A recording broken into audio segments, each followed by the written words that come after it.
Akkam ooltan hordoftoota Oromoo Kids Academy har'ammoo barumsa hawaasaa kutaa torbaffaa boqonnaa torbaffaa dhimmoota ijoo addunyaa si'anaa xiyyeeffannoo barbaadan mata duree jedhu qabannee dhiyaanneerra. Hanga dhumaatti waliin tura. Naannoo keessa jiraannu jira torba tuqaa tokko irratti mata duree nuti argannu naannoo keessa jiraannu beekuu ka jedhudha. Naannoon keessa jiraannu jechuun bakka lubbu qabeeyyii fi lubbu maleeyyiin keessa jiraatanidha jechuudha. Naannoon nuti keessa jiraannu eenyutu jira? Lubbu qabeessa kan ta'es lubbu dhabeessa kan ta'es ni jira jechuudha.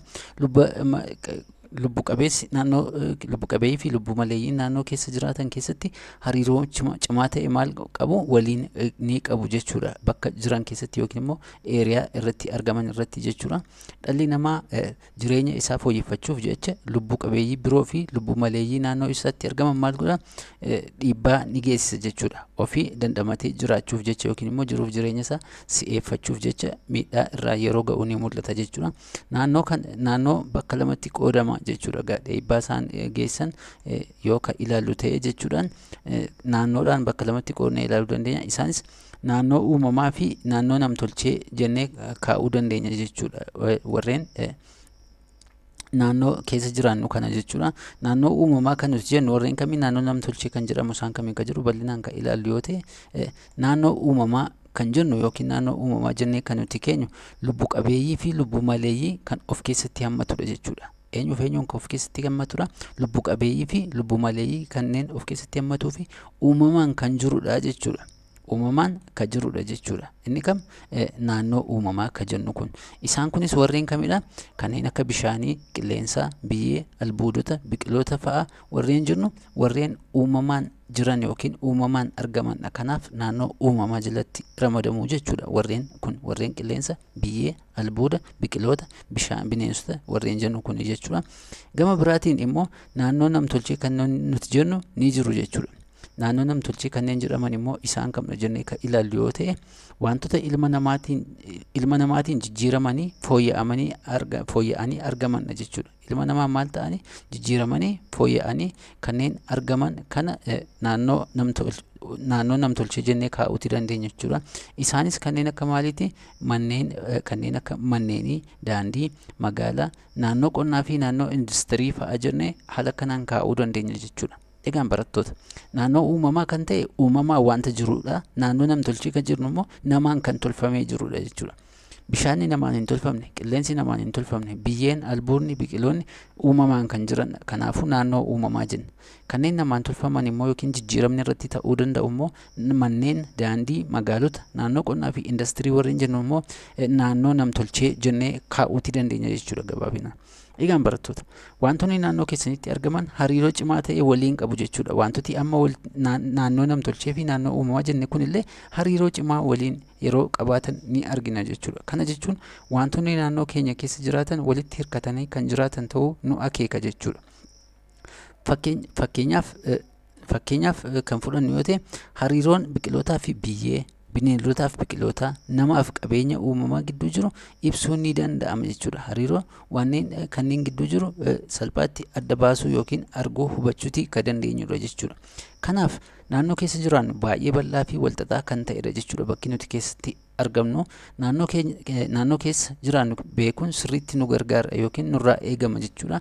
Ilmi namaa waa'ee naannoo keessa jiraatu yoo hubannaa qabaatee fi wantoota achi keessa jiran yoo beekee kan itti fayyadamu ta'e naannoo isaa irra sirriitti maal gochuu danda'a? Kunuunfachuutii ni danda'a jennee kaa'uu dandeenya jechuudha. Torba tuqaa tokko lama irratti kan nuti argannu rakkoolee gurguddoo naannoo uumamaatti argamanidha.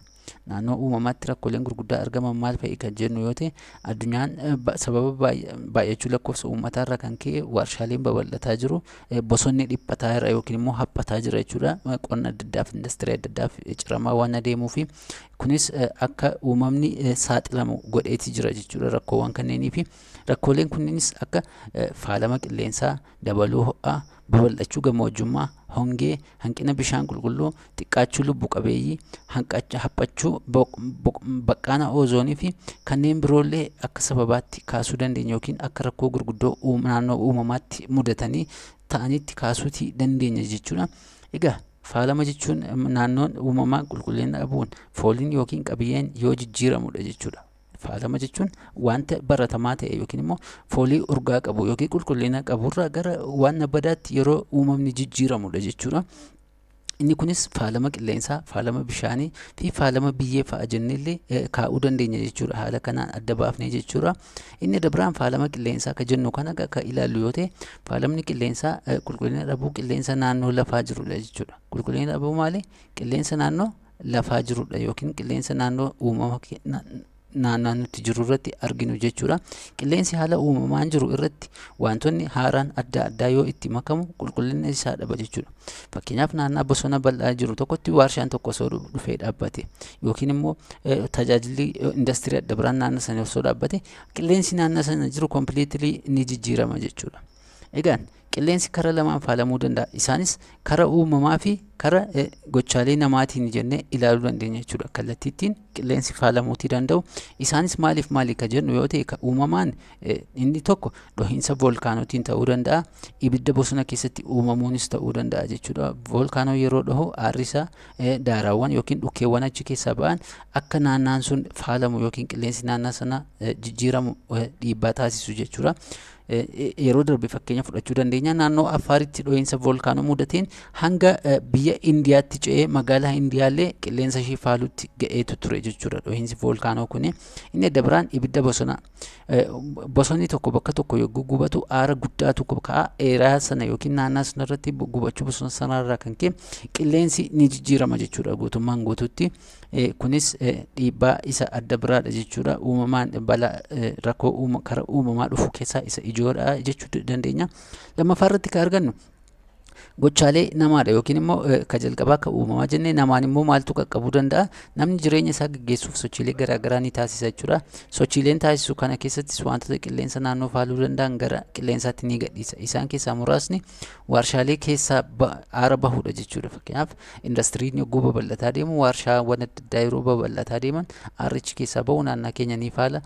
Konkolaataa keessaallee aarri bahu naannaa qilleensa keenya ni faala. Inni adda biraan farra aramaallee yeroo biifnuu fi yeroo ilbisooti adda addaallee wantooti adda addaallee naannaa keenya faaluu akka danda'anidha jechuudha. Farra aramaa ka ilbisoota yeroo fayyadamnu jechuudha. Gaani kun bosona gubuu akkasumas bosona gubuun dhiibbaa isa adda biraadha. Aara mana jireenyaa keessaa bahuu fi kanneen biroon illee dhiibbaa miidhama nurraan kanneen akka qilleensi naannaa keenya faalamu taasisan keessa isaan ijoodha jennee kaa'uutii dandeenya jechuudha. Egaa inni adda biraan faalama bishaaniidha. Kara namaa ka qaqqabuu danda'u keessaa inni adda biraan faalama bishaaniidha.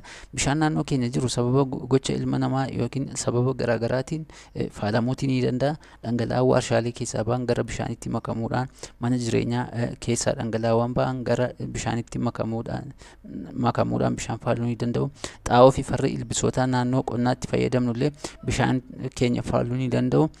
Balfa adda addaa bishaanitti gatuun illee isaan ijoodha jechuudha. Faalama qilleensa naannoo keenya itti ga'u kara bishaanii faalama bishaanirraan ka ga'u keessa isaan ijoodha jennee kaasuutti dandeenya jechuudha.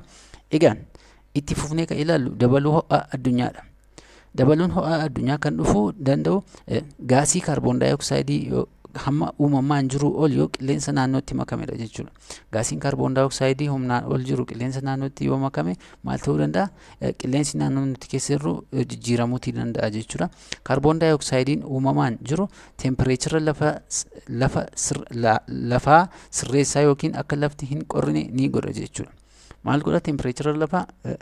Kaarboon daayoksaaydiin suni ka uumamaan jiru sun ni sirreessa yookiin immoo lafti akka hin qorrine godha, giddu galaan ka eegu ta'a jechuudha. Garuu hanga uumamaan jiru irratti sababa adda addaatiin yeroo qilleensa keessatti gadi lakkifame ho'i addunyaa dabalaa deema jechuudha. Egaa sababoota adda addaan ka uumamaan jiru irratti yookiin immoo kaarboon daayoksaaydii uumamaan jiru irratti naachuraalii osoo hin taane kara namaatiin dhiibbaa ga'uun kaarboon daayoksaayidiiwwan bakka adda addaa keessaa ba'an akka ho'i uumamaan jiru dabalu taasisa jechuudha. Haalli kunis dabaluu ho'a addunyaa green house effect jedhamuudhaan waamuutii dandeenya jechuudha. Egaa fakkeenya yoo fudhachuutti dandeenya kaarboon daayoksaayidiin yoo dachaan dabale ho'i digirii seentigireedii tokko hanga 3 dabaluu ni danda'a jechuudha. Kun immoo miidhaa guddaa addunyaa irratti fida jechuudha. Kanaafuu tempereechara naannoo keenyaa to'achuudhaaf maal gochuutu nurra jiraata?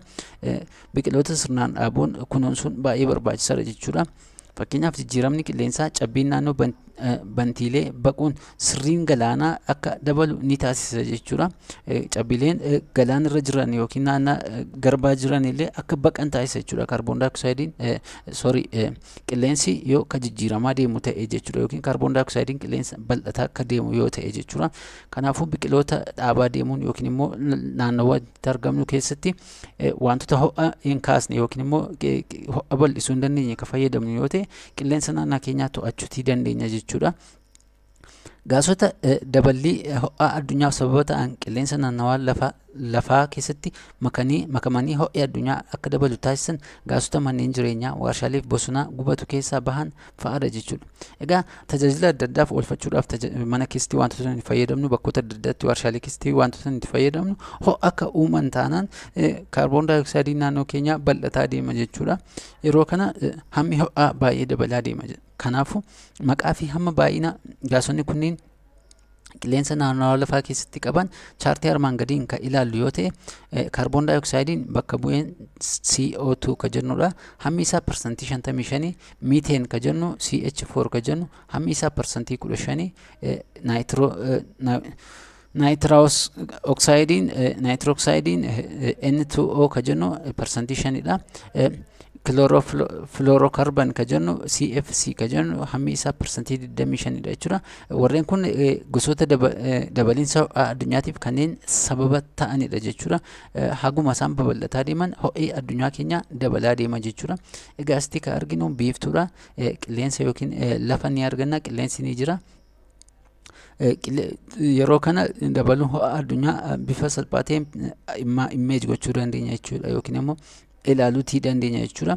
Yoo ka biqiloota sirnaan dhaabnu ta'e garuu ifa madaalawaa ta'e yookiin ho'a madaalawaa ta'e illee ka argannu ta'a jechuudha. Ka uumamaan jiru sana jechuudha. Egaan barattoota haphachuu baqqaana ozoonii ka jedhu mata duree kana keessatti itti fufnee ka ilaallu ta'a. Haphachuun baqqaana ozoonii immoo ozooniin sadii ka jennu qabiyyeewwan qilleensaa marsaa lafaa keessaa isa tokko. Baqqaanni qilleensaa nuti keessa jiraannus baqqaana tirooposforii jedhamuun beekama jechuudha. Baqqaanni qilleensaa nuti keessatti argamnu baqqaana maalii jedhama? Baqqaana tirooposforii jedhamuun ka beekamu jechuudha. Gaasiin ozoonii baqqaana astiraatosferii keessatti argama jechuudha. Kamtu? Astiraatosferii keessatti argama. Gaazii ozoonii ka jennu kanatu baqqaana kana keessatti argama jechuudha. Sababa dabalaa deemuu ho'a addunyaatiin immoo baqqaanni ozoonii haphachaa deema jechuudha. Ho'i kan dabalaa deemu yoo ta'e maal ta'a? Baqqaanni ozoonii sun xiqqaachaa yookiin immoo haphachaatii kan inni deemu jechuudha. Haphachuun baqqaana kanaa immoo akka carrallaan altiraavaayooleetii summaa'aa ta'e gara lafaatti dhufu taasisa jechuudha. Ozooniin yookaan haphachaa deemu ta'e carrallaan gara lafaatti dhufu sun ni jijjiirama yookiin altiraavaayooleetii ta'a jechuudha. Altiraavaayooleetiin summaa'aa ta'e sun immoo gara lafaatti dhufa jechuudha. Carrallaan altiraavaayooleetii lafa irra gahuun lubbu qabeeyyii irrallee maal gochuu danda'a? Miidhaa geessisuu danda'a yookiin lubbu qabeeyyii irratti miidhaa fiduu danda'a jechuudha. Haphachuu ozoonii irraa kan ka'e jechuudha. Inni adda biraan balfa adda addaadha.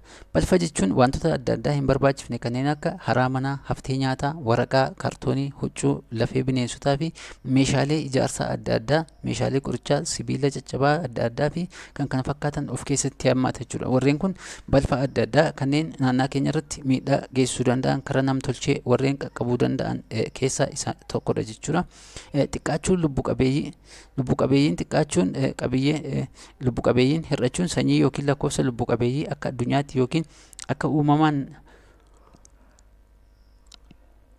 lubbu qabeeyyii akka addunyaatti yookiin akka uumama naannootti jechuudha.